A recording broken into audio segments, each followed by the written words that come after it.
Last time on Outlaws. Look at you. Your poxy law firm's going down the tube. That's all I've earned in all those years. You're an absolute scumbag. At least no one owns me. And who'd wanna? You clapped out. Come on, Arcade King. Not you, arsehole. You're prepared to stand surety for this boy? Never offered to mentor me. We got away with it this time, but there won't be a next time, so you really have to behave yourself, all right? Yeah, right. Accused? That's what we've come to now. Arrested? Used to be a profession. Need legal advice? We've been dragged into the dirt. Don't panic. Call Hunters in Grey. Welcome to your future.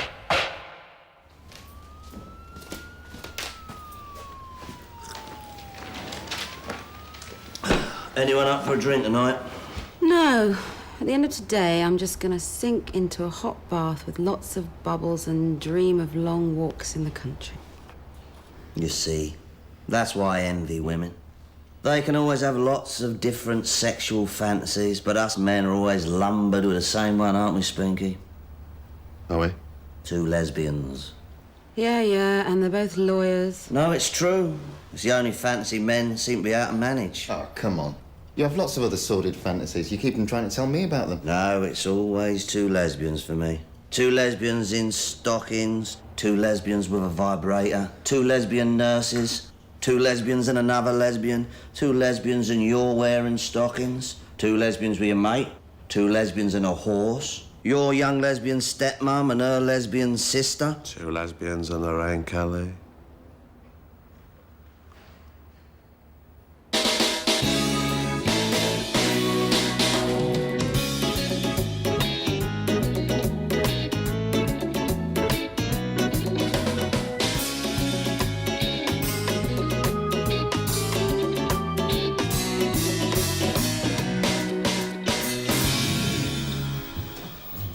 Ever heard of dogging? Couples into outdoor sex who like to meet up with strange men in car parks where they put on exhibitionist shows and even let their audience join in sometimes. Amazing what you can learn on the internet with one hand on the keyboard, isn't it? Well, I like to keep abreast of what custody sergeants get up to in their spare time. Anyway, Mandy and Ted Dobson are a pair of doggers, also known as Silk and Satin. Silk is a self-confessed nymphomaniac who likes to wear stockings and suspenders.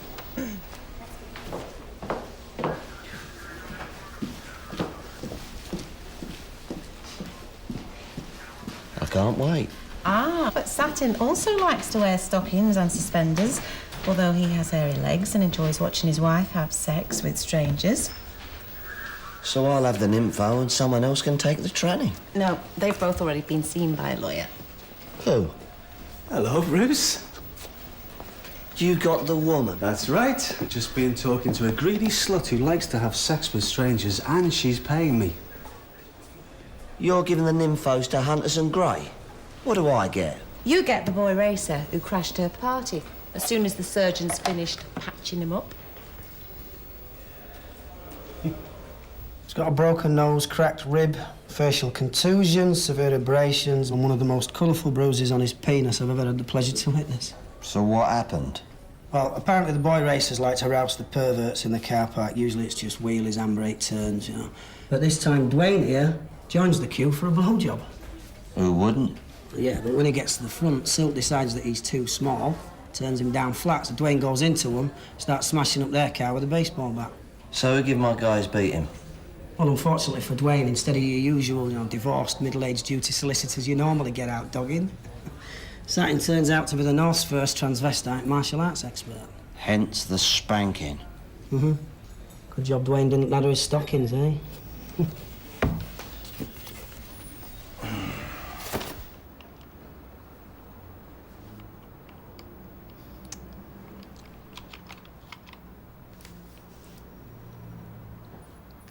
Mr. Gulliver? How long did it take you to train to be a lawyer? Well, first you need A-levels, then 3 years at uni, 1 year legal practice course, police station accreditation, magistrates court qualification... a day release course at the local FE sounds like a bit of a bargain then, eh? Well... And it's only for 3 months. Listen, Janie, I don't want to put you off, but there's a world of difference between a paralegal and a fully trained lawyer. Not if you work for Hunters and Grey. What are you doing down here, you old bastard? This is my patch. No, you just take the waves and strays, whereas I like to be earning. Sitting behind the desk, you mean? I'm surprised to see you out of the office. Me too, but I'm not like you, Bruce. It's all right when you're training, but I can't get enough for stuff like this anymore. You don't put that in the adverts, do you? Nope.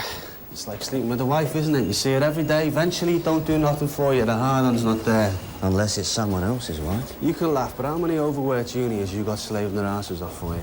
Just the one. And me, I've got a dozen paralegals covering the police stations, half a dozen juniors hoovering up the mags courts, and me, I'm just skimming off the cream. You want to ask me how much? No. 75 grand a year, plus a company Lexus, and I don't do nights or Saturday remands. Well, if waiting for Anson Gray is such a dodder, what are you doing down on the front line? One of me clerks pick up the doggers. As soon as I heard, I thought the wife might need a real lawyer's personal touch. She'll probably turn out to run a pub and all. Well, I'll find out for you, because as she's not being charged with anything, I'm driving her home. So you can still get out for some things, then? Meet me for a drink at lunchtime and I'll let you know.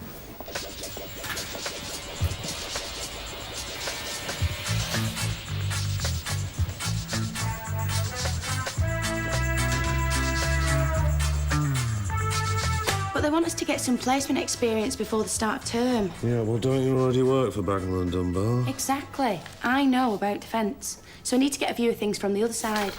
Well, you're welcome to watch me in action if you like. You mean shadow you? Yeah, whatever. And you'll show me all your files and case papers and stuff? Yeah, well, maybe not everything. Thank you. That's really nice of you. I'll go and make the coffee. Did you just agree to let Dunbar's secretary see all your confidential files and case papers? Yeah, I think I did. So what were you doing in the car park anyway? Nothing else to do around here, is there, pal? No. You got a computer, the internet, your PlayStation, TV in your bedroom, mobile phone, gym and leisure centre round the corner, money in your pocket and a Vauxhall Astra GTE 16 valve. What else can you do but sit around in car parks? Oi, I'm the one that's been hurt here, yeah?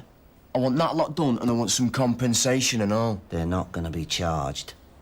And did it never cross your tiny little can't-understand-nothing teenage brain that smashing up someone else's orgy might be a risky business? Look, don't come it with me, tosser.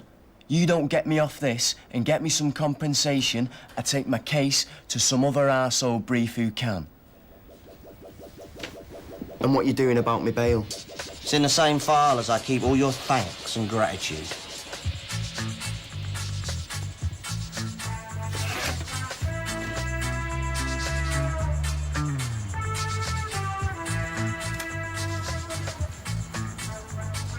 You're meant to be shadowing him. But he's not doing anything. And he doesn't do that very well. Biscuit. Thank you. So what are you doing then? Well, it's very complicated.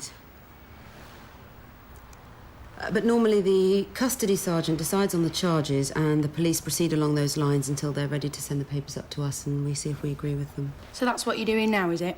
No, in this instance, the custody sergeant isn't sure what the charges should be, so she's phoned through to me for advice. Is that usual? No, it's fairly unusual, but then this is a fairly unusual case. Have you ever heard of dogging? Couples into outdoor sex who like to meet up with strange men in car parks, but they can't be guilty of either the offences of indecent exposure or lewd behaviour, as they've both been abolished by the 2004 Sexual Offences Act anyway. What am I? A nerd processor? Haven't you got any decent cases? A nice hit and run or a juicy aggravated burglary or something? No. What about a complaint? Some moron in here must want to make a complaint against the police. Well, they don't. It's all right for you lot and a salary at the taxpayer's expense. But us small businessmen are hurting here. I need to open 100 new files a month just to get by. Young Kenny Walsh is on his way in again. You can hang on for him if you like. For fuck's sake. What's he gone and done this time? Bottle some kid in an amusement arcade. You've just committed a criminal offence, and depending on the kid's injuries, you could be looking at a custodial. Send him to prison? Probably a young offenders institute. He still got locked up, right? Yeah. So what happened this time? I was in amusement arcades, wasn't I? Breaching your ASBO? Yeah, I was just checking the machines out, looking for the ones I know and that. So you could fiddle them? Yeah, and I see this Vindaloo, and I knew it was ready to pay out. Not no shitty £5 jackpot either. Talking about a big 10 quidder. So as I'm getting ready to play, this big kid comes over to me and he pushes me off the machine. How big? You know, about 16 or something. He's always pushing me off the machine and telling the manager I'm underage. So this other kid nicks your jackpot? No, the stupid wanker didn't even nudge, so he didn't get nothing. Which makes you angry? Yeah, well, mental. So you hit him with a bottle? Shouldn't have done it, should I? No, Kenny, you shouldn't have.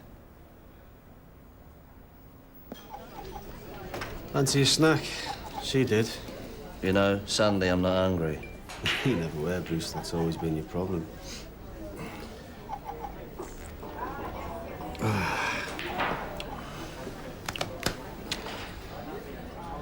ever think the best is over? What do you mean? Well, you know, like you've just ridden into Tombstone or Dodge City, all the cowboys and Indians have long gone, and all you've got left is a bunch of 20-stone McDonald-munching morons who think that Paris is in Saudi Arabia. All the time, but you don't see me looking for a desk to dive behind. Why not? I don't see no cavalry riding to your rescue. All the big cases are going to the big firms. You can't keep up with the likes of Hunters and Gray. We've got offices everywhere. Economies of scale, computerised clerking. Don't forget the slave labour, Dave. If you lot were stitching up footballs instead of clients, FIFA would ban you. Yeah, what are you going to do when Blunkett cuts your fees again? I go under. And until then, you're out tarting after druggies and juveniles. Don't you get tired of being screwed, Bruce? I can't afford to. Unless you become a pimp like me. What? How'd you like to open a new office for the fastest growing law firm in the Northwest? Work for Hunters and Gray. Yeah, if you can call it work. Nice salary, company Lexus. A bunch of underpaid paralegals rushing to answer your every beck and call. Why bother to seduce a whore? Because they always run the best brothels. Tell you what, why don't I show you around tomorrow, see what you've been missing?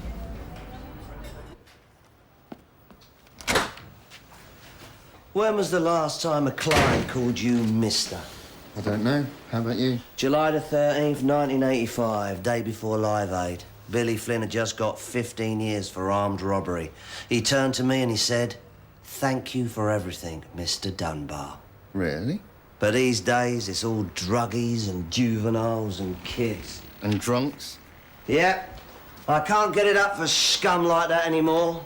The stiffy's not there.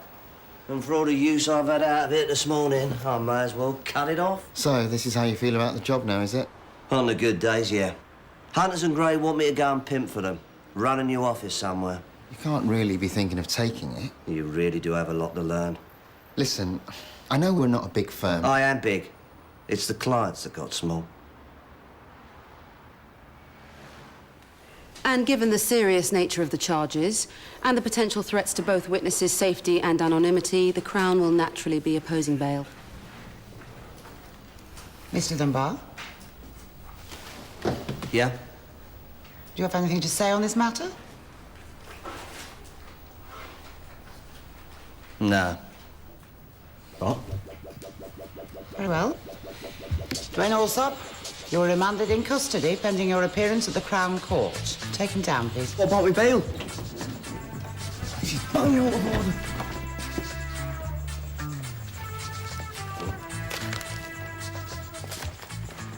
Didn't want to challenge any of that. No. Why should I care if that scumbag gets bail or not? Because you're his defence. Well, in that case, he hasn't got one, has he?